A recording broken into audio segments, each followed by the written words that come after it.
मसीह भाई बहनों को प्रभु यीशु मसीह के नाम में जय मसीह की। बाइबल स्टोरीज चैनल पर आप सबका स्वागत है। हमारे इस चैनल को देखने के लिए आप चैनल को सब्सक्राइब करें और बेल आइकन को भी ज़रूर दबाएं, तभी आपको हमारी आने वाली वीडियोस का नोटिफिकेशन मिलता रहेगा। आज मैं आपके लिए बाइबल की पुस्तक से दाऊद और बत्शेबा के एक पाप का वर्णन लेकर आई हूँ, जो आपको दूसरा शमूएल अध्याय 11 से 12 में मिल जाएगा। तो आप इसे वहाँ से विस्तार से पढ़ सकते हैं। तो चलिए भाई और बहनों, हम वीडियो स्टार्ट करते हैं। बाइबल दर्शाती है यहाँ कि ये उस समय की बात है जब शाऊल की मृत्यु के पश्चात इज़राइल का अगला राजा दाऊद बना। तब जब दाऊद इज़राइल का राजा हुआ तो उसने उसी प्रकार से बहुत से युद्ध जीते पलिश्तियों से, जैसे वह पहले भी बुद्धिमानी से जीतता आया था। इस प्रकार राजा दाऊद अपने उस समय के राज्यकाल में विजयी रहा, क्योंकि वह यहोवा का भी आज्ञाकारी पुरुष था। परंतु कुछ समय पश्चात हम देखते हैं कि दाऊद का एक बुरा समय आ गया। यहाँ ध्यान दें कि हर मनुष्य के जीवन काल में उसके लिए कुछ परीक्षाएं आती हैं, जिन्हें उन्हें पार करना अवश्य होता है। परंतु कभी कभी मनुष्य परीक्षाओं में पढ़कर गलतियां भी कर बैठता है, फिर चाहे वह साधारण मनुष्य हो या फिर कोई राजा। जैसा हम दाऊद के जीवन में भी अब यहाँ देखते हैं, एक ऐसी ही गलती व अपराध को जो दाऊद ने की। तब उस समय जब राजा लोग युद्ध करने को निकल रहे थे, तो उस समय दाऊद ने योआब को और उसके संग अपने कुछ सैनिकों को भेजा अम्मोनियों के विरुद्ध युद्ध करने के लिए।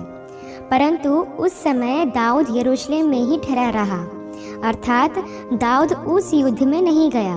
तब उसी दिन शाम के समय दाऊद राजभवन के छत पर टहल रहा था, और तभी दाऊद ने दूसरे छत पर एक स्त्री को नहाते हुए देख लिया, जो अति सुंदर स्त्री थी। तब दाऊद ने उस स्त्री को राजभवन में बुलवाया।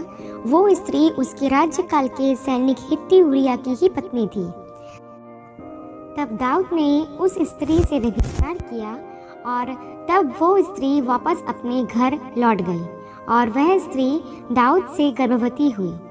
यहाँ एक बार फिर से मैं एक वचन को दर्शाना चाहूँगी, जो कि लिखा है दूसरा तीमुथियुस अध्याय 3 के वचन 16 में, कि हर एक पवित्र शास्त्र परमेश्वर की प्रेरणा से रचा गया है और उपदेश और समझाने और सुधारने और धर्म की शिक्षा के लिए लाभदायक है।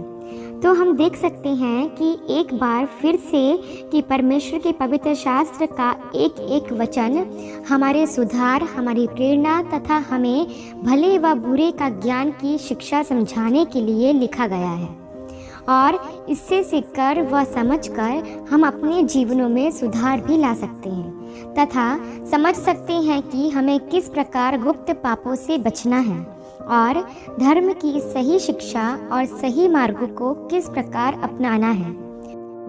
और इस घटना में जहां दाऊद का बत्शेबा के लिए पाप का वर्णन है, वह भी हमें सचेत करता है कि किस प्रकार हमें गुप्त पापों से बचना चाहिए।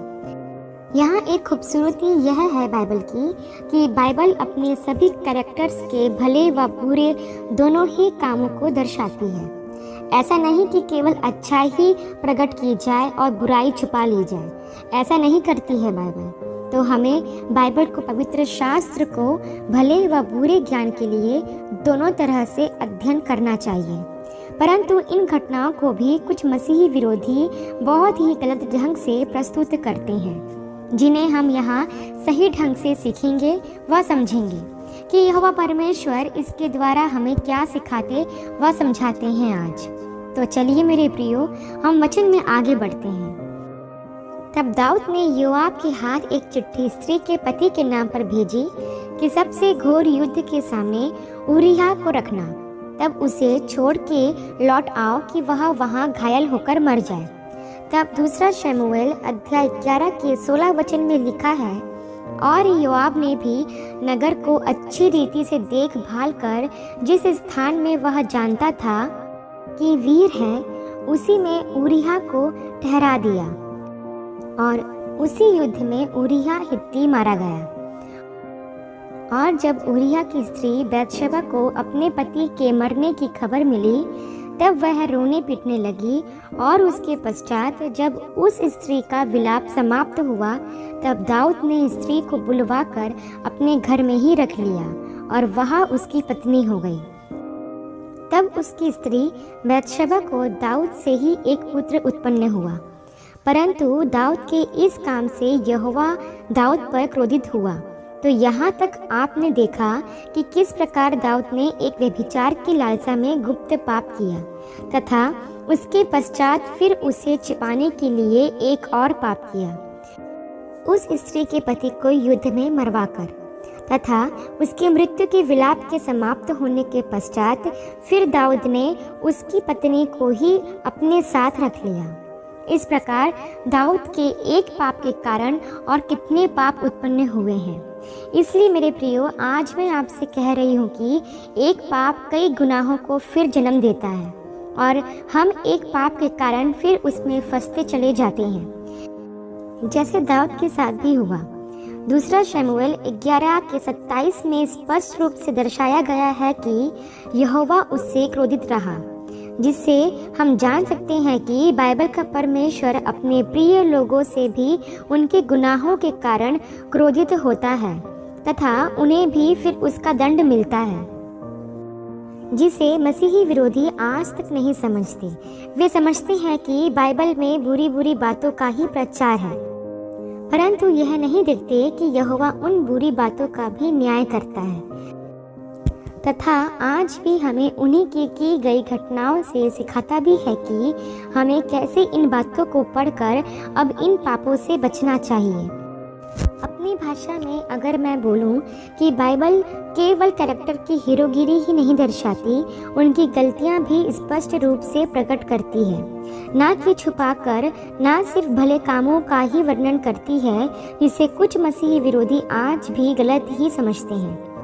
तब आगे की अध्यायों में हम पढ़ सकते हैं कि दाऊद के इसी पाप के कारण उसका पहला पुत्र मर गया और दाऊद फिर जान भी गया कि ऐसा क्यों हुआ है, क्योंकि जब दाऊद ने यह पाप किया, तब उसके पश्चात नातान नबी, जो उन दिनों इज़राइल में एक नबी था, वह यहोवा के संदेश को लेकर दाऊद के पास गया। तब यहोवा ने उसके द्वारा दाऊद को ये कहलवा भेजा, जैसा कि दूसरा शमूएल अध्याय 12 के 7वें वचन में लिखा है कि मैंने तेरा अभिषेक कराकर तुझे इज़राइल का राजा ठहराया और मैंने तुझे शाऊल के हाथ से बचाया, तब भी तूने यह पाप किया। और उसने कहा कि यहोवा यह कहता है कि मैं तो तुझे और भी बहुत कुछ देने वाला था, परंतु तूने यहोवा की आज्ञाओं को तुच्छ जानकर फिर भी ये बुरा काम किया। तूने कुकर्म किया और तलवार से एक पुरुष की हत्या करवाई, इसीलिए मैं भारी दंड तेरे घर में डालूंगा। और इस प्रकार दाऊद पर दंड आया। उसका पुत्र उत्पन्न हुआ और वह यहोवा का मारा रोगी हो गया। फिर 7वें दिन वह बच्चा मर गया। तब दाऊद उपवास में प्रार्थना करता रहा, यहोवा से पश्चाताप कर अपनी गलतियों को मानने लगा, तथा समझ गया कि ऐसा उसकी ही गलती के कारण हुआ है। तब दाऊद ने सच्चे मन से ईमानदार होकर अपनी गलती को यहोवा के सामने स्वीकार भी किया और फिर सच्चा पश्चाताप भी किया। इस कारण फिर उसकी सच्ची ईमानदारी को देखकर यहोवा ने उसे दूसरा पुत्र दिया, जिसका नाम उसने सुलेमान रखा। वह फिर यहोवा का प्रिय रहा। उसी ने आगे चलकर यहोवा का एक भव्य मंदिर भी बनाया। जब दाऊद ने सच्चा पश्चाताप किया और अपने पापों की क्षमा मांगी, तभी दाऊद ने भजन संहिता के कुछ भजन लिखे, जैसे भजन संहिता 51 को आप पूरा पढ़ सकते हैं, जहां पाप क्षमा के लिए दाऊद के द्वारा प्रार्थना की गई है। तब इस प्रार्थना के पश्चात यहोवा ने दाऊद के पाप को दूर किया, जैसा कि लिखा है दूसरा शमूएल अध्याय 12 के 13 वचन में कि दाऊद ने नातान को कहा कि मैंने यहोवा के विरुद्ध पाप किया है। नातान ने दाऊद से कहा, यहोवा ने तेरे पाप को दूर किया है, तू ना मरेगा। परंतु फिर भी यहाँ बताया गया है कि यहोवा ने उसके सच्चे पश्चाताप की प्रार्थना को सुनकर उस पर दया की, यह कहकर कि तू ना मरेगा। और आगे वचन में ऐसा लिखा है कि तो भी तूने जो इस काम के द्वारा यहोवा के शत्रुओं को तिरस्कार करने का बड़ा अवसर दिया है, इस कारण तेरा जो बेटा उत्पन्न हुआ है वह अवश्य ही मरेगा। यहाँ परमेश्वर ने उसे उसी समय दंड नहीं दिया, परंतु जो उसके कारण यहोवा के शत्रु खड़े हो गए हैं उसके लिए परमेश्वर ने एक दंड ठहराया, परंतु आगे उसे सजा भी मिली। तो यहाँ यह स्पष्ट होता है कि परमेश्वर पापों की क्षमा तो करता है, परंतु उसका दंड भी कहीं न कहीं हमें भुगतना पड़ता है। इससे यह पता चलता है कि गुप्त में किए गए पापों की सज़ा है। ऐसा नहीं है कि हम विश्वासी जन हैं तो हम कैसा भी पाप करते रहें, यह सोचकर कि परमेश्वर तो दयालु है, वह हमें क्षमा कर देगा। हाँ, वह दयालु है, परंतु उसकी सज़ा जो पाप हम घृणा और लालसाओं से भरकर करते हैं, उसकी सज़ा तो हमें या हमारी पीढ़ियों को फेस करनी ही पड़ती है। तो आप ऐसा बिल्कुल ना सोचें कि हम एक मसीही विश्वासी हैं और हम मसीह में होकर पाप कर लें तो कुछ नहीं होगा, परमेश्वर हमें क्षमा कर देगा। नहीं, हमें हर पाप से इस अध्याय को समझकर बचना होगा। गुप्त में किया गया पाप मनुष्य को नाश कर देता है। इसका उदाहरण हम दाऊद के जीवन में देख सकते हैं। मेरे प्रियो, यह घटना हमें सिखाती है कि गुप्त में किए गए पाप का अंत हमेशा नाश ही है, और गुप्त का पाप करना और उस पर फिर पाप करना हमारे संपूर्ण जीवन काल को खराब कर सकता है। इसलिए आज इस घटना से परमेश्वर हमें अवेयर करता है कि हमें ऐसे पापों से बचना चाहिए तथा मन फिराना चाहिए। ईमानदारी से अपने सभी पापों को परमेश्वर के सम्मुख उन्हें स्वीकार भी करना चाहिए, उन्हें छिपाना नहीं चाहिए। ऐसी घटनाएं बाइबल में इसलिए रची गई हैं ताकि हम इन घटनाओं को समझकर सचेत रहें तथा ऐसे पापों से हम मन फिराएं। यह है दाऊद का पाप जो आज हमें यह सिखाता है, तथा यहाँ एक अच्छी बात भी दर्शाई गई है कि दाऊद ने सच्चे मन से ईमानदार होकर यहोवा से क्षमा मांगी और उसने यहोवा के सामने अपने सभी पापों का स्वीकार भी किया। जैसा कि हम भजन संहिता 51 में इसका वर्णन देख सकते हैं। दाऊद ने आदम की तरह पाप को छिपाए नहीं रखा वरन उसे स्वीकार किया। तो हमें भी यदि हमसे जाने अनजाने में कोई पाप हो भी जाता है तो हमें भी उसी ईमानदारी से स्वीकार करना चाहिए। परमेश्वर के सम्मुख उसे छिपाना नहीं चाहिए।